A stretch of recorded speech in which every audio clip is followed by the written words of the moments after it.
Assalamualaikum warahmatullahi wabarakatuh. Alhamdulillahirabbil wa bihi nasta'in ala umuri waddin. Wassalatu wassalamu ala asrofil anbiya'i wal mursalin wa ala sahbihi ajmain. Assalatu wassalamu alayka sayyidi ya Rasulullah subhanahu wa ta'ala ini. Alhamdulillah la nikmatul Islam wal iman wa kafa bima minima. Alhamdulillah la kulli hal. Alhamdulillah bi nikmati tatimmus sholihat. So, ini adalah ruang saya isolasi mandiri selama 3 minggu. Ini ruang yang sebelah rumah saya, pavilion. Jadi 2 lantai. Jadi dulunya ini adalah tempat untuk parkir mobil saya gitu.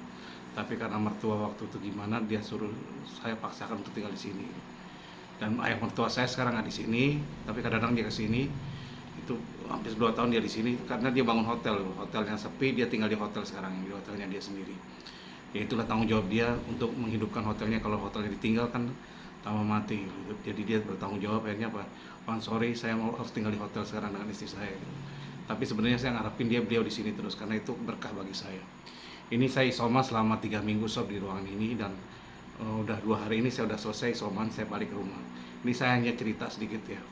Ketika itu saya kena kayak gejala COVID itu. Sebelumnya saya ada meeting dengan developer saya kan bangun villa tapi nggak selesai villanya, ada kasus-kasus yang belum selesaikan, saya pengen selesai. Jadi intinya kalau memang hutang berapa udah gitu, kalau memang kita bereskan putihkan ya putihkan aja gitu. Tapi harus jelas masalahnya. Jadi ketika kita kerjasama baik-baik ya kita putus pun juga baik-baik gitu loh. Karena terlalu lama. Cerita villa yang dulu saya punya tanah 3.600 dibangun villa 14 villa gitu. Sampai sekarang masih ada villa dan restorannya. Dan itu bermasalah karena banyak hal yang terjadi. Nah, kebetulan dia ini sebelumnya dia cerita kena COVID 3 minggu lalu. Jadi kena COVID 3 minggu lalu dan dia udah sembuh katanya. Dia mau meeting dengan saya. Akhirnya saya meeting, ketemu dia sambil makan di Serangan, sambil makan ikan bakar dengan GM saya gitu.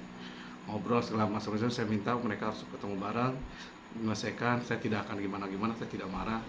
Namanya musibah ya seperti apa ya, bla bla bla, saya cerita gitu.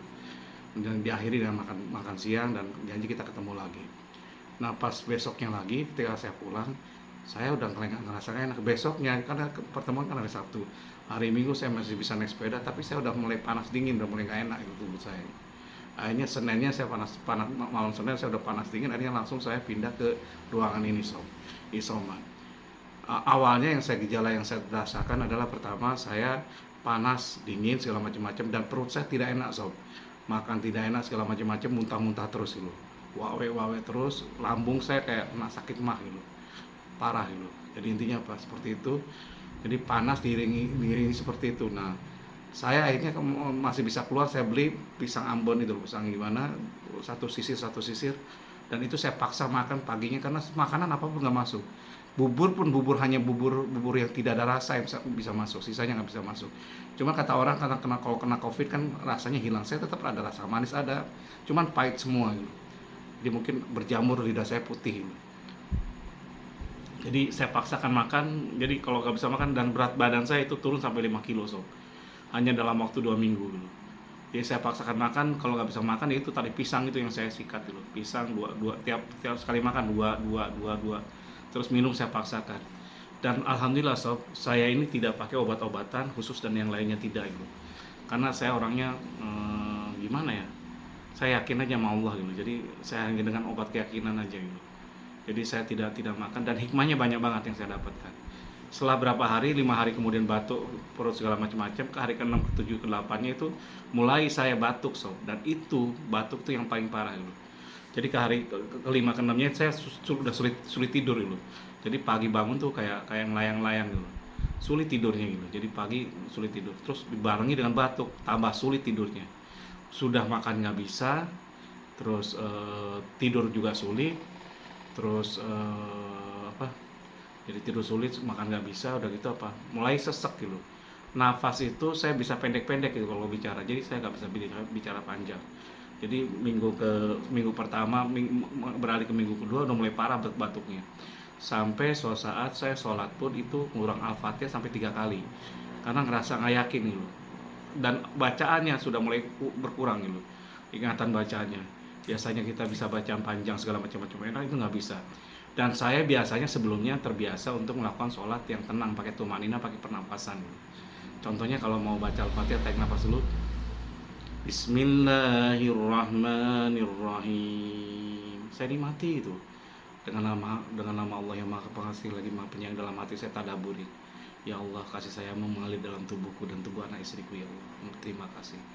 Alhamdulillahi Rabbil Alamin. Segala puji bagi Engkau, ya Allah. Tidak akan aku puji apapun, ya Allah, hanya untukmu, ya Allah. Ar-Rahmanir Rahim. Engkau Maha Pengasih lagi Maha Penyayang, ya Allah. Berikanlah kasih sayangmu pada aku, ya Allah, dan pada anak istriku, ya Allah, dan pada orang-orang yang kau cintai. Maliki Yaumiddin, yang menguasai hari kemudian, di mana apapun yang aku miliki tidak ada gunanya selain ridhomu, ya Allah. Iyyaka na'budu wa iyyaka nasta'in. Nah, itu terus saja. Biasanya saya bisa seperti itu, narik nafas, lepas dulu. Setelah bacaan saya tarik nafas panjang, udah gitu lepas pelan-pelan gitu. Dan seperti itu sampai gerakan itu sholat saya nikmati itu. Dan itu saya terbiasa melakukan itu setelah saya kapan hari ikut sholat ini loh, tahajud langitannya Profesor Muhammad Sholeh di Kediri. Sampai 2 kali saya ikut sana gitu. Dan lama sekali tahajudnya, 2 rakaat tuh awalnya nggak nyaman gitu, tapi lambat laun jadi nyaman sob. Apalagi saya kan belajar tentang kesehatan, tentang pernapasan. Jadi saya itu keahlian saya pernapasan sama perenggangan gitu. Dan itu saya combine-kan ternyata apa, dengan tumanina tadi, dengan tadabur, tafakur, dengan itu luar biasa. Jadi biasanya sholat itu kurang dari 2 menit, kalau kita dengan praktek itu sholat sunat 2 rakaat itu bisa 5 sampai 10 menit gitu. Dan itu nikmat sob. Nah, itu dan saya biasakan untuk sholat malam, tahajud malam di luar. Jadi tadi orang kok kayak Ridwan kalau bisnis kok tenangan, enteng aman ngomongnya segala macam, soalnya nggak ada masalah. Masalah banyak sob, tapi masalah itu bukan musibah bagi saya gitu. Masalah itu diberikan Allah untuk memperkuat kita gitu. Jadi dan saya serahkan pada Allah semua jawabannya gitu. Jadi makanya saya tenang gitu. Dan ternyata sholat itu membuat kita tenang. Ada hal yang tidak bisa dibeli ketika kita di dunia ini. Salah satunya ketenangan, kebahagiaan ya, keberkahan itu susah dibeli. Dan ketenangan itu kita bisa dapatkan kalau kita ngamalkan sholatnya, apalagi sholat malam, sholat tahajud dan sholat witir tidak ketinggalan gitu. Itu yang dilakukan saya, dan mudah-mudahan saya istiqomah dan sob juga bisa merasakan gitu. Nah, itu saya lakukan. Nah, saya balik lagi ke cerita saya kena COVID tadi itu, kena ini tanpa obat itu. Saya napas sholat minggu kedua udah susah ini, dan saya paksakan sholat sob. Pikiran saya kira-kira tinggal 60% gitu. Jadi kalau tidur tuh kayak melayang-layang, kayak tidur nggak tidur gitu. Jadi seperti itu posisinya napasnya. Sekarang ngomong gini aja dulu batuk langsung. Jadi masalahnya kenapa napas ini, karena kehalang batuk gitu.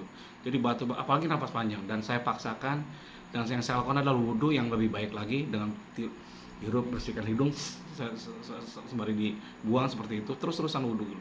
Sering wudhu, dan itu salat rawatib, sunnah rawatib yang ketinggalan, tambah tahajud, tambah juga kalau bisa si duha dan yang lainnya, sholat sunnah-sunnah lainnya. Ya itu yang saya lakukan. Dan ketika sholat itu beratnya luar biasa gitu.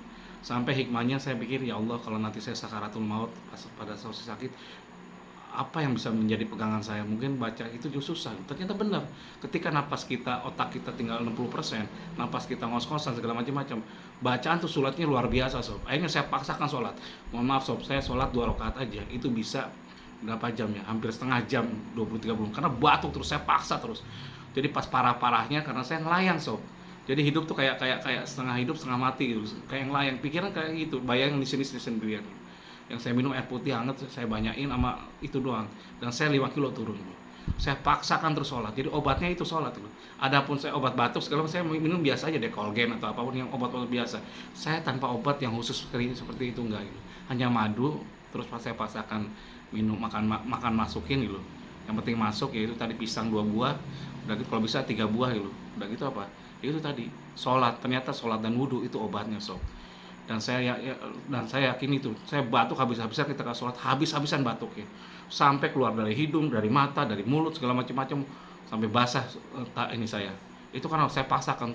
Nah ternyata pada posisi proning itu luar biasa, itu batuknya tambah habis-habisan dulu. Terus saya paksakan. Setelah 2 hari ternyata langsung lepas sob. Langsung bisa napas lebih panjang lagi segala macam-macam. Tadinya napas kayak gitu loh. Jadi intinya turunnya luar biasa. Saya belum ngecek saturasi oksigen saya, tapi itu yang terjadi loh.